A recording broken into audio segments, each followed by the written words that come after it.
Nous sommes installés au monastère de Solon depuis 1992 et en venant ici, nous avons hérité d'un domaine agricole de 60 hectares, dont une vingtaine d'hectares qui sont en culture.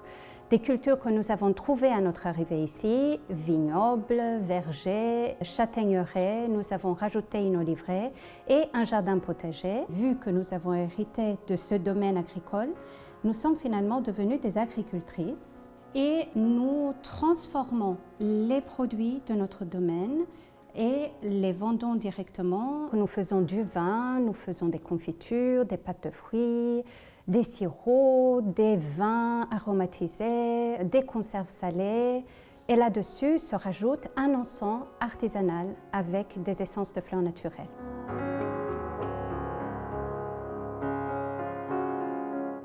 Les difficultés que nous rencontrons sont plutôt celles qui sont en lien avec les aléas climatiques.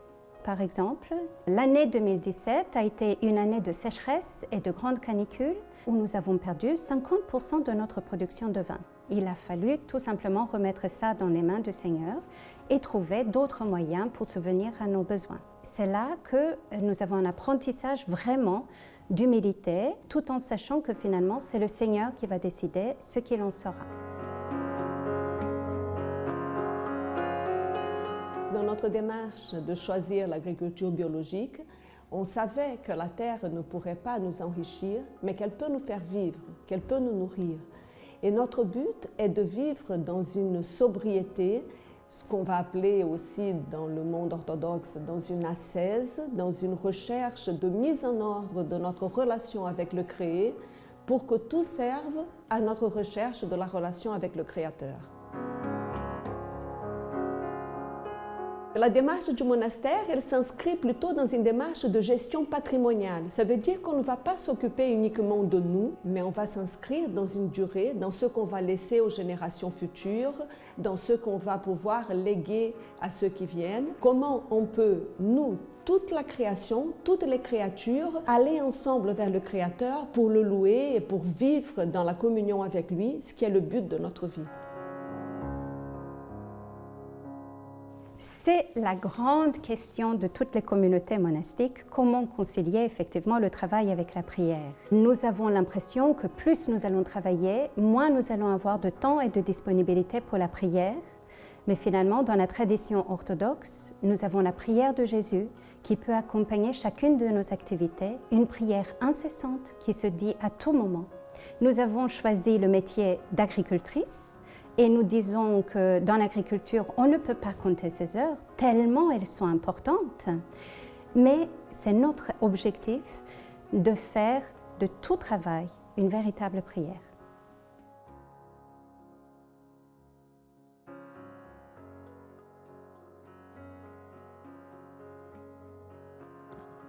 Voilà, merci à Jérémy Lochi pour ce magnifique reportage qui montre bien...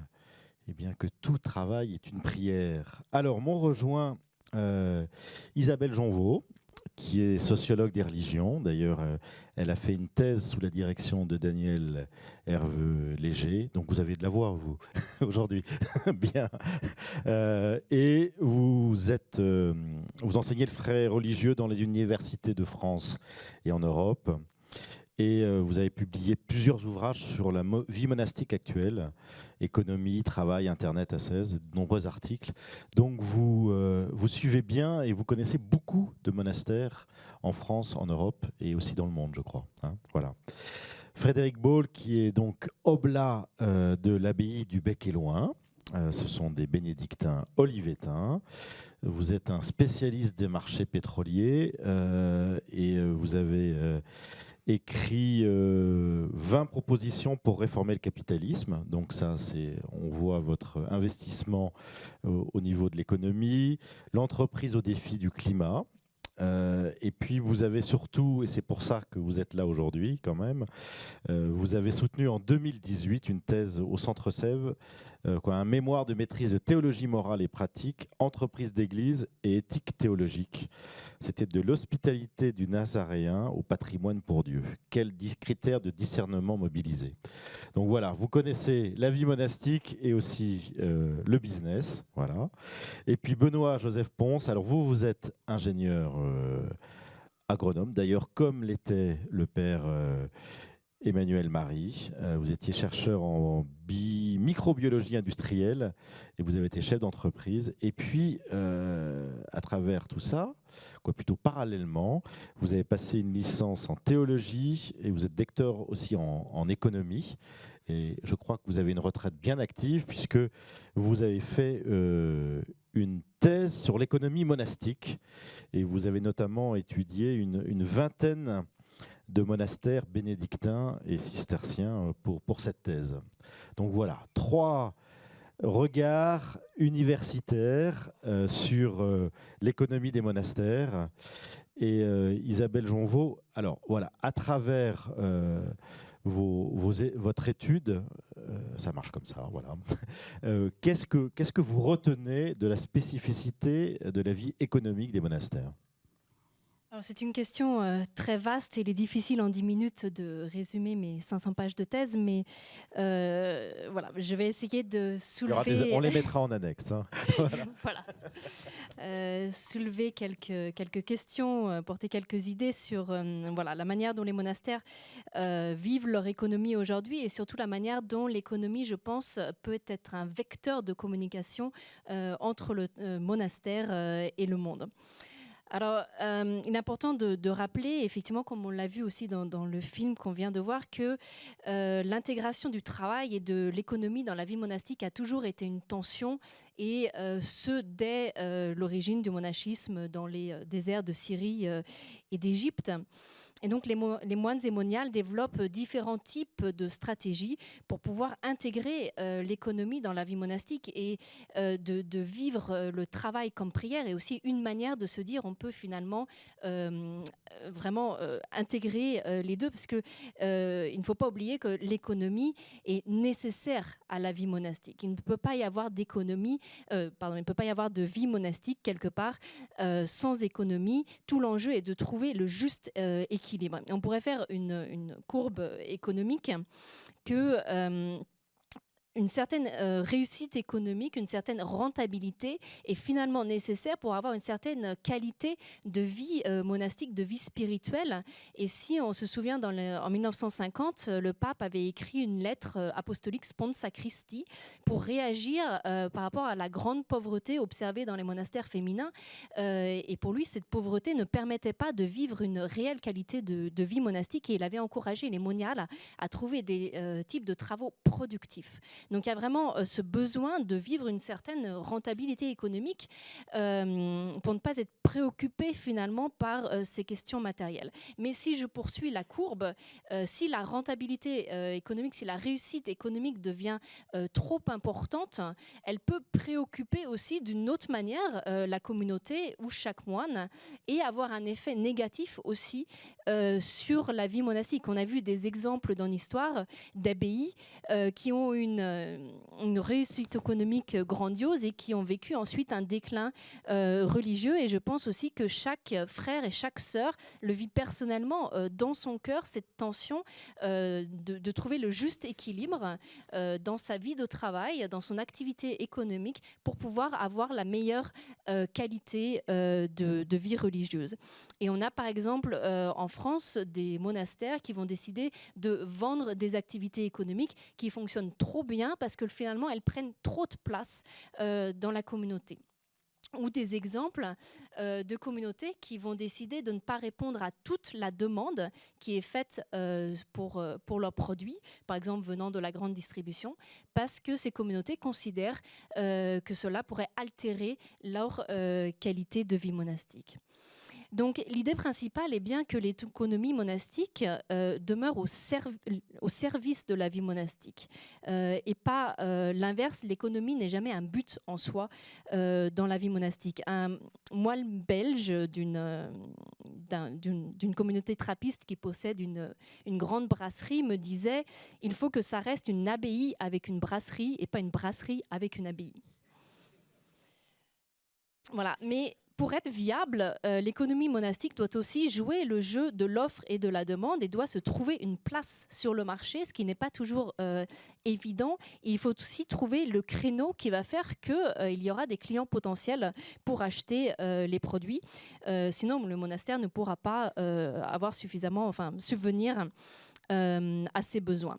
Donc en cela, il n'est pas aussi possible de poursuivre uniquement l'idée que l'économie monastique doit être différente. Une sœur bénédictine me disait, et j'ai trouvé ça intéressant, que l'économie monastique est quelque chose de très délicat. On est toujours sur le fil du rasoir. Donc toujours cette idée de trouver le juste équilibre. Si on fait un peu un panorama des différents types d'économie monastique, donc j'ai relevé 5 modèles principaux, il y en a sans doute d'autres, mais voilà. Et ce qui est important, on l'a souligné en première partie tout à l'heure, c'est que souvent, en fait, ces modèles de vie monastique et aussi d'économie monastique en particulier sont en fait souvent hérités de l'histoire politique, religieuse, sociale d'un pays.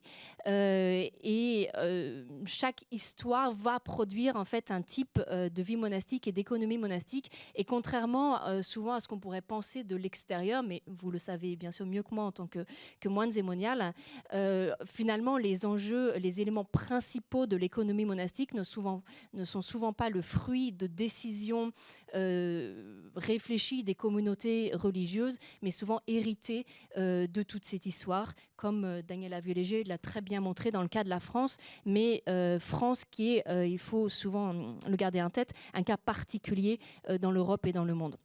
Donc un premier type d'économie serait le travail direct des moines zémoniales avec une économie interne de production.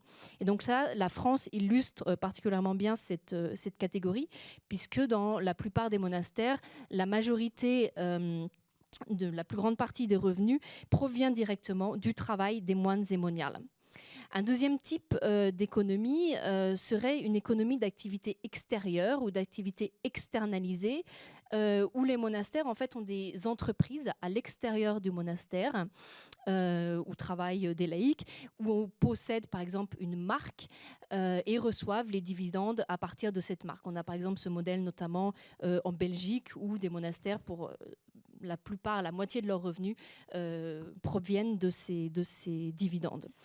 On a aussi le modèle de l'économie de patrimoine, par exemple en Autriche, où 95% des revenus des monastères bénédictins proviennent par exemple des revenus de la forêt, donc qui est lié essentiellement au patrimoine foncier et immobilier, ce qui n'est pas possible en France, tout simplement parce que les monastères ont perdu la plus grande part de leur patrimoine avec les suppressions.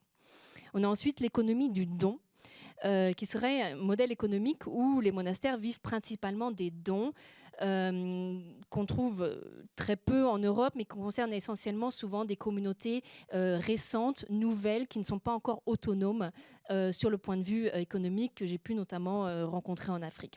Et enfin, une nouvelle forme d'économie qu'il ne faut pas oublier et qu'on a aussi en France, et celle que j'appellerais l'économie de la vieillesse, qui sont des communautés où la majorité des revenus proviennent des pensions de retraite, en général des sœurs, parce que ça concerne souvent des communauté de femmes à la moyenne d'âge âgée, et où une sœur me disait avec humour que quand elle perdait une sœur, elle perdait un revenu, puisqu'elle perdait une pension de retraite. Et ce sont bien sûr des types d'économies qui sont très précaires, des types d'économies où il ne sera pas possible par exemple de faire de la restauration de bâtiments, d'où l'intérêt de la fondation des monastères. En tout cas, je voulais souligner qu'en France, on est vraiment dans ce modèle où la plupart des revenus proviennent du travail direct des moines dans leurs activités productives. Ce qui n'empêche pas, bien sûr, d'embaucher des laïcs.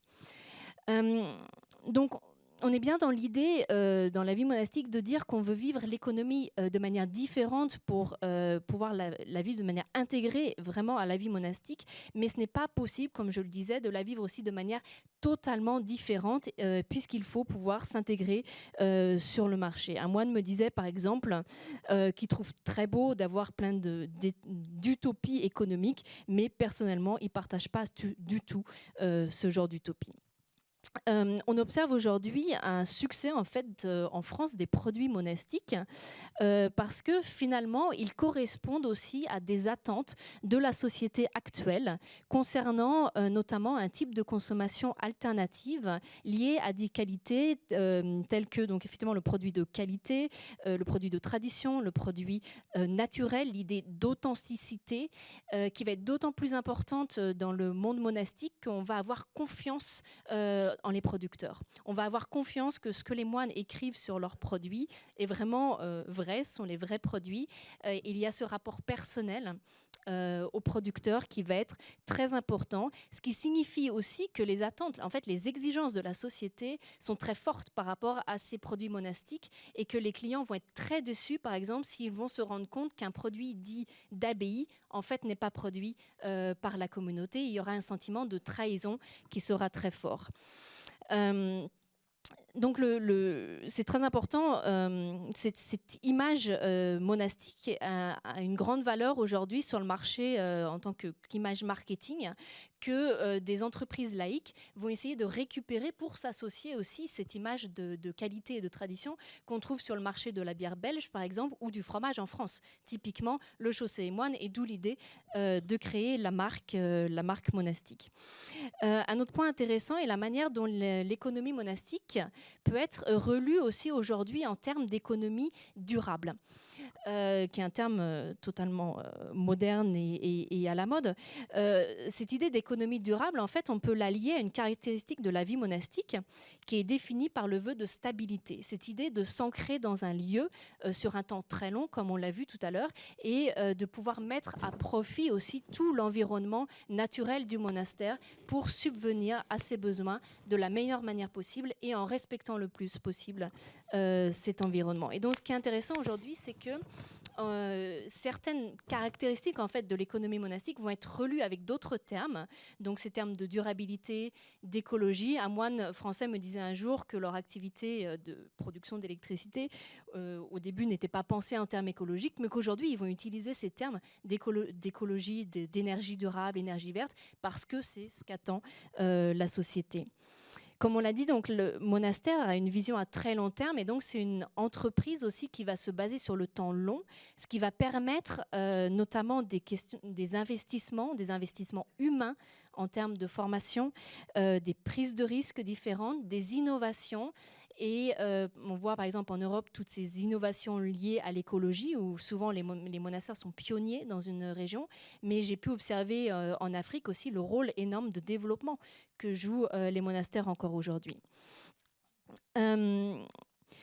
Et donc, on retrouve des similitudes avec ce qu'on appelle les économies alternatives. Donc, par exemple, dans la priorité des personnes sur les choses, la prise en compte de la diversité des besoins et des intérêts de chaque homme, la valorisation de la qualité plutôt que la quantité, de l'être sur l'avoir. Tout ça sont des caractéristiques de l'économie alternative qu'on retrouve exactement de la même manière dans les monastères. Une autre question intéressante sur laquelle je terminerai, c'est la question aussi de la redéfinition de la pauvreté monastique. C'est souvent difficile aujourd'hui dans les communautés, et même j'ai fait des cours avec des novices, de définir ce que c'est que la pauvreté monastique aujourd'hui. Et on voit qu'elle peut être relue actuellement en termes positifs de sobriété. Il y a une grande valorisation aussi dans notre société de la sobriété en réaction à une consommation, à la société de consommation. On est dans un moment où, de notre société, de crise de la société de consommation, finalement, où on se rend compte que plus de consommation n'apporte pas plus de bonheur. Et du coup, les monastères vont pouvoir aussi être un exemple pour ces personnes en recherche de consommation alternative d'un autre type de sobriété. Donc, ça va être relu donc, dans ces termes positifs par rapport à l'équilibre personnel de chacun, l'équilibre spirituel, mais aussi par rapport à sa santé, à l'environnement Et je trouve intéressant comme certaines communautés redéfinissent leur alimentation par rapport à ces termes écologiques où, par exemple, l'abstinence de viande va être définie aussi en termes de respect de l'environnement. Et pour terminer, je pense qu'une question intéressante pour les monastères, donc, c'est de voir déjà que cette dimension économique leur permet d'avoir une plausibilité renouvelée dans une société qui va peut-être moins s'intéresser à la virtuosité religieuse catholique traditionnelle comme telle, mais cette question de consommation d'économie alternative va pouvoir apporter une nouvelle plausibilité. Les questions de sobriété vont permettre aussi d'attirer un public en grande recherche spirituelle, pas forcément catholique, mais spirituelle au sens large, et d'où l'importance aussi pour chaque communauté de voir quelle image de la vie monastique les communautés donnent à travers leur économie. Merci beaucoup. Vous avez fait un beau panorama de la situation. Pour qu'on comprenne bien, la liqueur de Chartreuse, dans votre typologie, parce que c'est bien une... Dans votre typologie, la liqueur de Chartreuse, c'est pas fait par les moines, mais les moines récoltent bien qu'ils aient la recette, c'est ça? Exactement. C'est typiquement une économie que j'ai appelée externalisée, extérieure, où l'activité économique va être loin dans la vallée et qui va permettre aux moines de pouvoir se consacrer d'une part effectivement à leur vie spirituelle, mais d'avoir aussi surtout des travaux, puisque le moine par définition travaille, mais des travaux qui ne seront pas centrés sur la rentabilité. Merci. Alors, Benoît-Joseph Pons, vous, à travers votre thèse, vous avez donc été dans une vingtaine de monastères, étudié justement comment est-ce que ces monastères vivaient économiquement. Est-ce que vous partagez l'analyse d'Isabelle Jonvaux et qu'est-ce que vous avez découvert à travers toutes vos rencontres? Voilà, alors ce que je vais vous expliquer, en fait, vient donc d'une enquête que j'ai faite dans les monastères en 2015. Mais à la différence de ce qu'a fait Isabelle Jonvaux ou ce qu'a décrit Daniel Hervieux-Léger, qui est plutôt du domaine de la sociologie descriptive, moi j'essaye de me positionner dans le domaine de l'économie normative. Alors, ça veut dire qu'en fait... Qu'est-ce que ça veut dire, économie normative? Voilà, je vais essayer de répondre. Et en fait, j'essaie de répondre à la question, les moines et surtout les moniales qui vivent retirés du monde, cloîtrés entre les murs de leur monastère, ont-ils quelque chose à dire ou à montrer à propos de l'économie mondialisée et ultra connectée? Donc, autrement dit, on est plutôt dans ce que ça a à dire. C'est pour ça qu'on nous dit de l'économie normative. Alors, je peux illustrer ce propos par une anecdote. Dans un colloque qui a eu lieu il y a quelques semaines, j'ai rencontré une moniale, prieure de son monastère, qui expliquait à un certain nombre de personnes qui étaient là, en particulier des personnes venant du monde économique, voilà, nous avons développé une activité de cosmétiques haut de gamme, biologique, ainsi de suite. Mais nous avons un gros problème parce que la demande est tellement forte qu'on n'arrive pas à fournir autant qu'il faudrait. Alors, d'où problème soulevé par Isabelle, comment allier travail et vie monastique. Bon.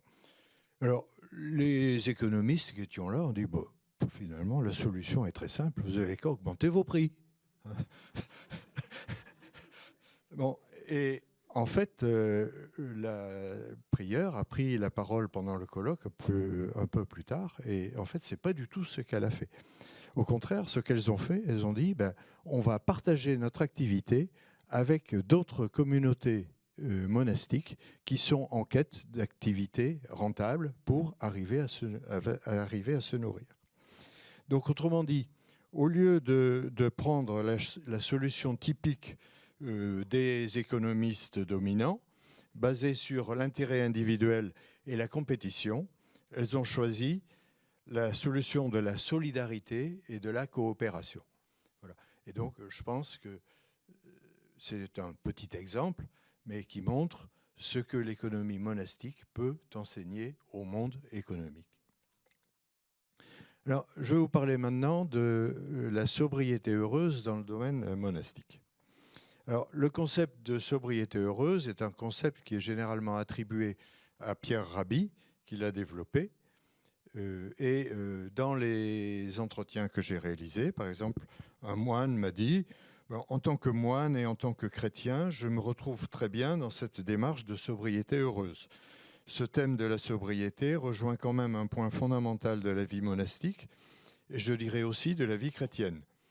Et cette sobriété, elle peut être heureuse.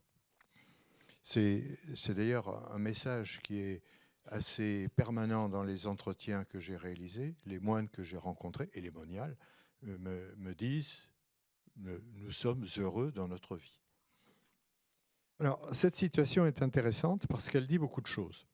En premier, la sobriété est un élément fondamental de la vie chrétienne. D'ailleurs, c'est ce que dit le pape François dans l'encyclique Laudato Si. Elle est plus particulièrement un élément fondamental de la vie monastique et elle est enfin un mode de vie qui peut rendre heureux. Alors, la sobriété heureuse, en effet, a fait partie des principes de la vie monastique bien avant Pierre Rabhi. Dans les monastères, en particulier, on chante le psautier en entier, donc 150 psaumes, une fois par semaine. Et j'ai commencé à travailler sur l'écologie dans les psaumes. Et en fait, il y a déjà eu plusieurs auteurs qui ont écrit sur ce sujet. Et d'ailleurs, c'est amusant parce que les différents auteurs ne prennent pas forcément les mêmes psaumes comme étant les psaumes écologiques. Donc, si on fait la somme de tout, on en a beaucoup. Et je pense qu'en faisant la somme, on en a à peu près 50 ou 60 sur 150. Donc, c'est quand même quelque chose d'important. Et donc, finalement, je me dis que dans un monastère où on chante régulièrement « Celi enarrant gloriam Dei », psaume 18, les cieux racontent la gloire de Dieu, cela finit par avoir des conséquences sur les personnes qui le chantent. Bon. D'ailleurs, un adage bien connu dit « lex orandi, lex credendi », autrement dit, c'est la loi de la prière qui est la loi de la foi, ce qu'on peut traduire par « ce qu'on dit dans la prière génère ce que l'on croit », et pas le contraire. Alors ça, c'est quelque chose qui est un petit peu difficile pour des esprits cartésiens occidentaux. Mais enfin, c'est quand même la réalité depuis longtemps. Donc, même s'il ne s'en rend pas compte, un moine qui prie le psautier toutes les semaines et qui croit à ce qu'il dit quand il le chante est forcément plus ou moins écologiste. Alors, la sobriété heureuse de Pierre Rabhi est une lutte contre la modernité. Il faut résister à la tentation de travailler plus pour gagner plus et pour consommer plus. Parce que c'est aliénant pour l'homme et destructeur pour les ressources de la planète. Alors, comme le disait le moine que je citais tout à l'heure, les moines acceptent très généralement ce discours, mais leur vision de la sobriété heureuse va au-delà. Et pour moi, il y a deux éléments. En premier, là où le discours des écologistes est essentiellement utilitariste, consommer moins pour préserver les ressources de la planète, le discours monastique est essentiellement social, parce que dans la vision monastique, consommer du superflu, c'est priver d'autres personnes du nécessaire. Et ça, c'est un discours que j'ai beaucoup entendu dans les entretiens que j'ai réalisés. En second, la nécessité de préserver la nature n'est pas, pour les moines, quelque chose qui est anthropocentré. Quand le discours écologiste dit qu'il faut préserver la nature pour que les hommes d'aujourd'hui et de demain puissent vivre correctement, le discours monastique accepte cette idée-là, mais dit aussi que toute la création a une dignité propre qu'il faut respecter parce que c'est un don gratuit de Dieu. Et là aussi, on rejoint les thèmes de Laudato Si. Et en fait, cette idée-là, ce n'est pas une invention du pape François, et on retrouve déjà ça dans la règle, quand saint Benoît dit « Car en tout temps, il faut avoir un tel soin d'employer à son service les biens que Dieu a mis en nous. » Bon, c'est bien, il y a des biens matériels, mais ce n'est pas que des biens matériels. Alors, deux mots rapidement sur l'équilibre travail-prière. Alors, j'accepte volontiers tout ce que Isabelle Janvaux a développé sur ce sujet. Donc, mais je regarde les choses différemment. Et c'est vrai que l'équilibre travail-prière en milieu monastique est peut-être une difficulté, mais je pense aussi que pour le monde, c'est un exemple. Alors, par exemple, un moine me dit, on dit « ora et labora », ce qui n'est pas faux, mais ce n'est pas dans la règle. Finalement, le plus important, ce n'est ni ora ni labora, mais c'est et. Donc, c'est ce qui me fait dire que, là aussi, dans la vie monastique, là où les choses peuvent être un problème, elles peuvent aussi être un exemple. Dans le monde en particulier, les techniques de communication permettent une toute autre conception des lieux et des temps de travail. D'ailleurs, en fait, avec les outils modernes, il n'y a plus de lieux de travail et de lieux de loisirs.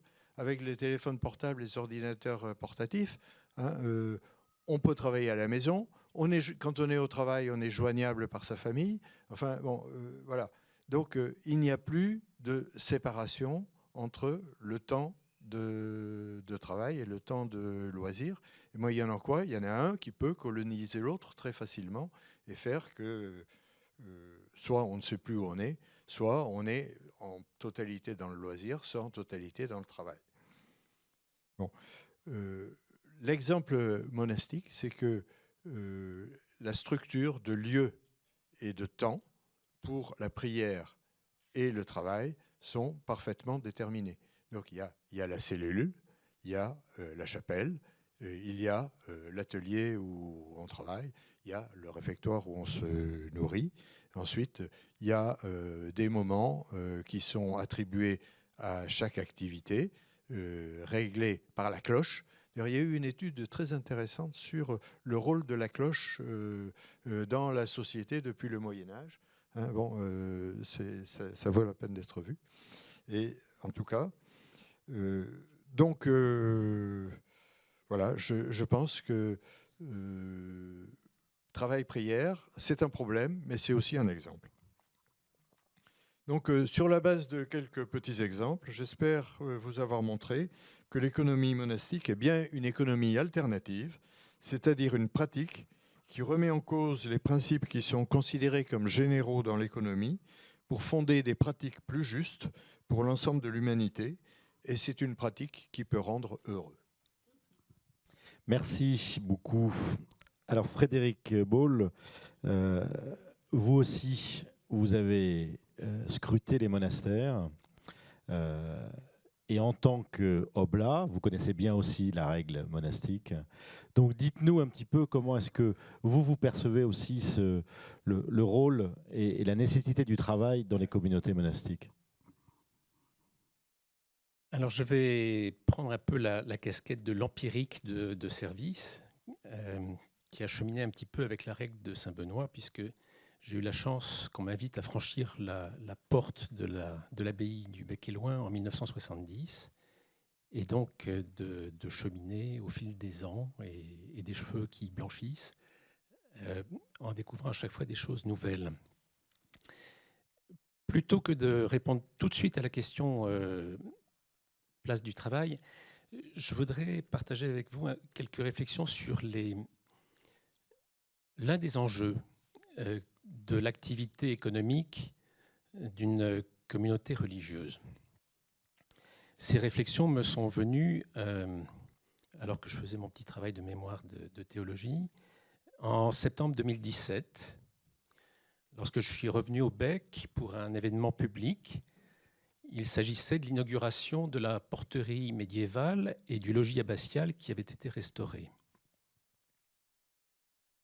Et dans ce bâtiment chargé d'histoire, éloigné de la clôture, une boutique toute neuve avait été implantée. Ce choix me semble refléter combien ont évolué au fil du temps les médiations par lesquelles une communauté monastique peut aujourd'hui être signe de la bonne nouvelle pour nos frères et nos sœurs en humanité. Aujourd'hui, découvrir la communauté du Bec passe tout d'abord par la découverte d'une offre culturelle liée au site historique et la découverte d'une offre marchande regroupant production locale de céramique et gamme de produits du réseau monastique.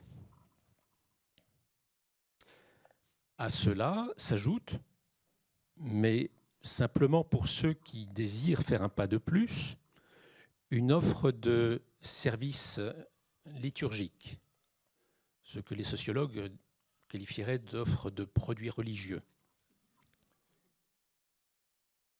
Mais ce n'est qu'en prenant le temps de séjourner à l'hôtellerie qu'un hôte pourra faire l'expérience très concrète d'une hospitalité et d'un mode de présence au monde informé par la façon dont la communauté actualise la règle dont elle a hérité de ses pères. Le premier contact du visiteur avec cette communauté d'église passe donc par l'activité économique qu'elle développe, la vente en boutique, l'offre de visite. Pour l'Église qui est en France, ceci n'a rien d'exceptionnel. Quand on reprend quelques statistiques, on remarque par exemple qu'en France aujourd'hui, il y a plus de directeurs et de directrices d'établissements scolaires de l'enseignement catholique qu'il n'y a de prêtres en activité. Pour nos contemporains, entrer en contact avec l'institution ecclésiale a donc une probabilité plus forte de se faire dans leur vie quotidienne par le biais d'un échange économique, en lien avec une activité d'enseignement, une proposition culturelle, des soins à la personne, un achat de produits monastiques, donc plus par le biais de cet échange économique que dans le contexte d'une pratique cultuelle dans un cadre paroissial. Cette situation est nouvelle et relativement peu pensée encore. Cette situation nouvelle, c'est la primauté de l'activité économique dans les interactions d'une communauté ecclésiale avec ses parties prenantes. Et ceci expose nos communautés à un risque de dissonance éthique. Car énoncer la bonne nouvelle dans ce contexte ne suffit pas. Il nous faut, me semble-t-il, aussi dire ce que l'on fait. Et surtout, faire ce que l'on dit. Cette exigence de cohérence de la part de nos contemporains devrait nous conduire à faire nôtre l'appel à la conversion de Laudato Si.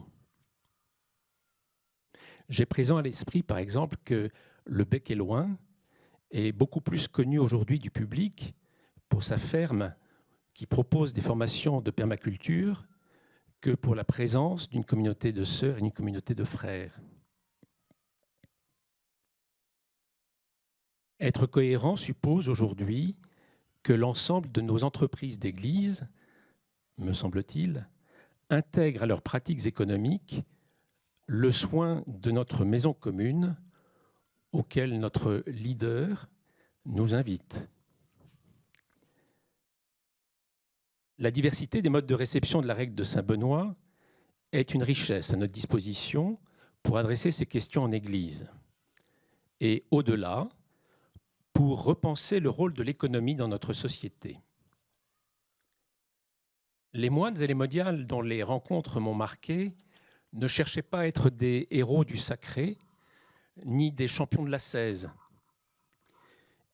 Ils avaient simplement accepté, à un moment donné de leur histoire, de se mettre à l'école du service du Seigneur en rejoignant une communauté spécifique pour la durée.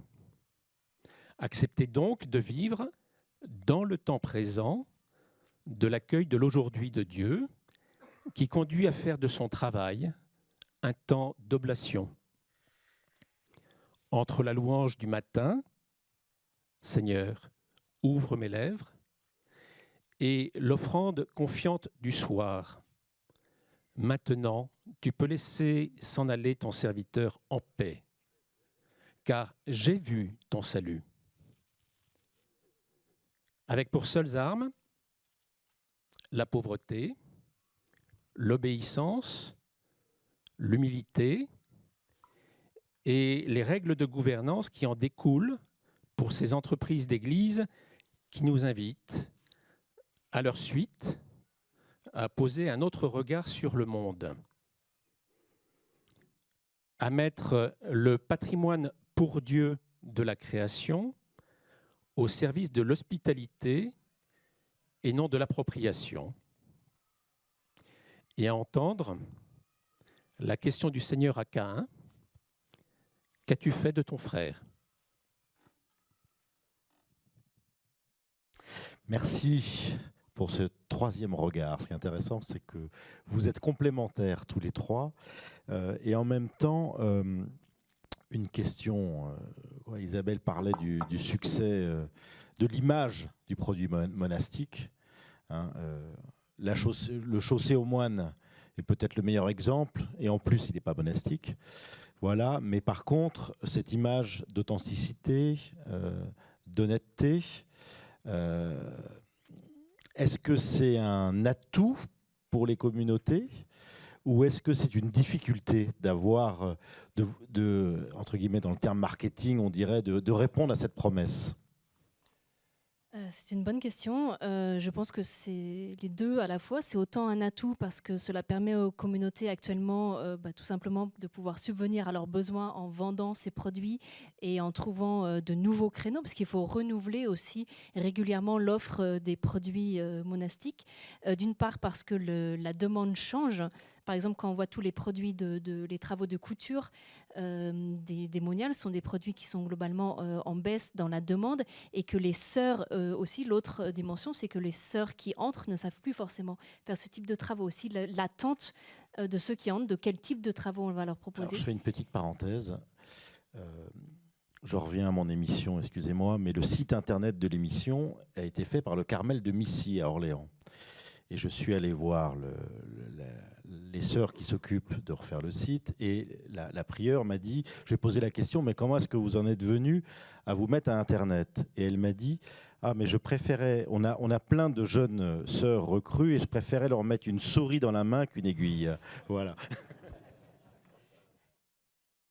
Oui, juste du coup pour réagir, l'autre problème qui se pose par rapport aux nouvelles générations, c'est que malgré tout, il y a quand même une attente de trouver dans la vie monastique un type de travail qui va permettre justement d'allier cette question, enfin travail-prière, qui ne sera pas le travail qu'on aurait pu avoir dans le monde.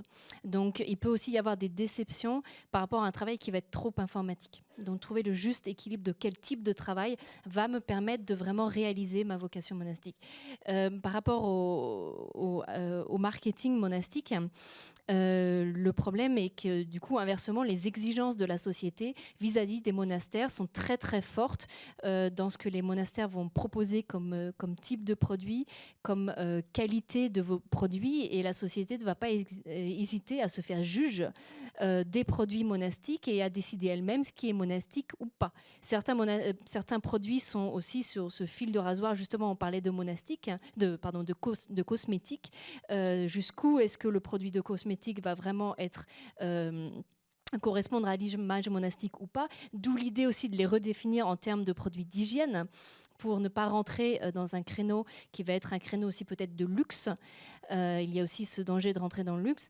Et effectivement, d'être transparent dans l'origine des produits. Il y a quelques années, il y a plus de 10 ans, un article dans le Canard enchaîné qui mettait en lumière que certains produits, que certains magasins monastiques vendaient des produits made in China sans le dire ouvertement, et qui est donc, comme je le disais tout à l'heure, vécu vraiment comme une trahison, parce qu'on attend des moines et moniales qu'ils soient parfait aussi du point de vue de l'éthique économique. On va peut-être demander à sœur Myriam, parce que finalement, donnons la parole. Voilà. Ma sœur, vous, quelle est votre réaction par rapport à ce qui a été dit? Vous êtes du monastère de la Coudre, Laval.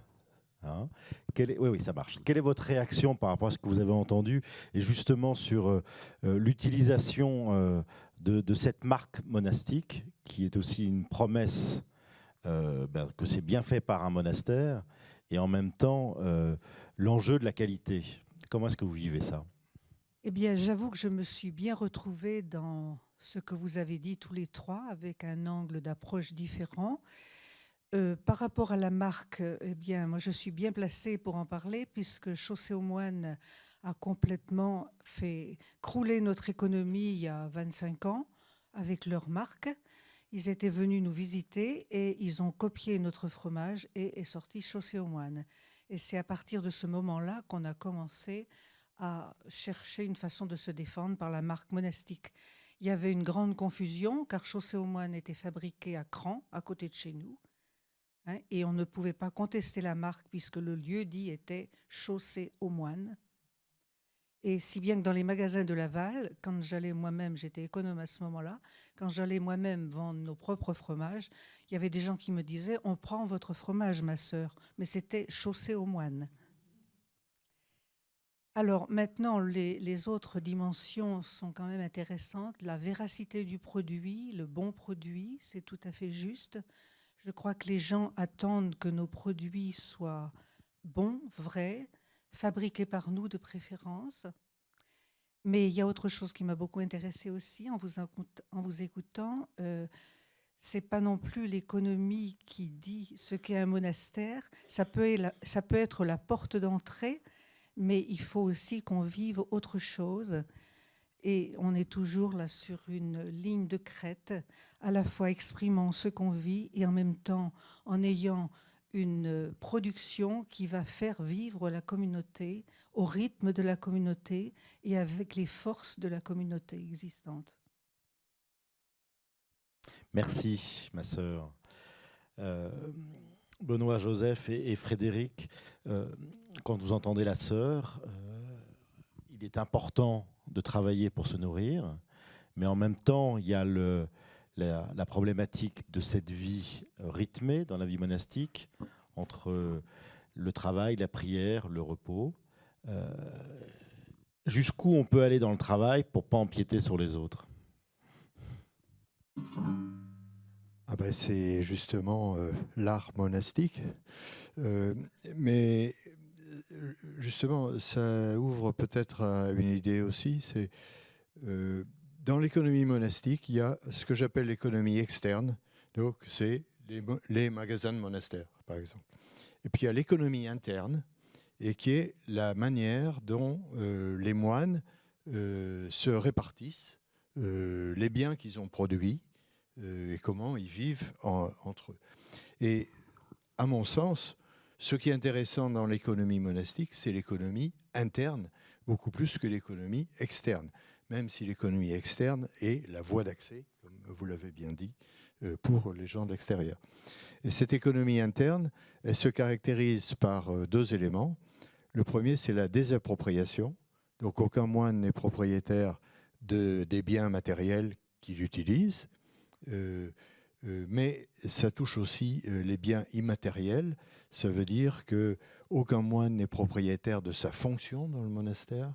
Aucun moine n'a de pouvoir sur les autres, même l'abbé, au moins en théorie et dans un bon fonctionnement. Mais le monastère est une école de sainteté. Donc ça veut dire que les moines, en général, ils ne sont pas encore saints.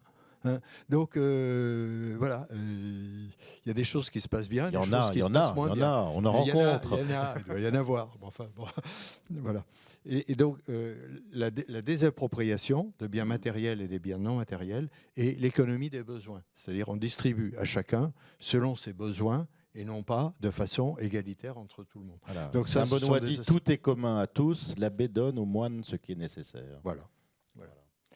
Donc une difficulté aussi peut-être, je pense, dans le travail des moines, hein, Frédéric, c'est que il n'y a pas de casting, il n'y a pas de recrutement en disant on cherche tel ou tel profil pour tel ou tel travail.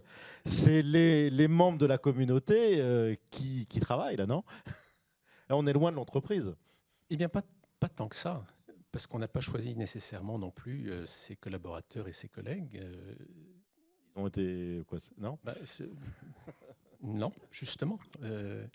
Lorsque vous rejoignez une équipe professionnelle, vous rejoignez une équipe qui préexiste à votre débarquement dans leur récit de vie. et il y a plus ou moins de compétences. Donc ce problème de l'adéquation d'un collectif à une finalité se retrouve dans tous les segments de la vie.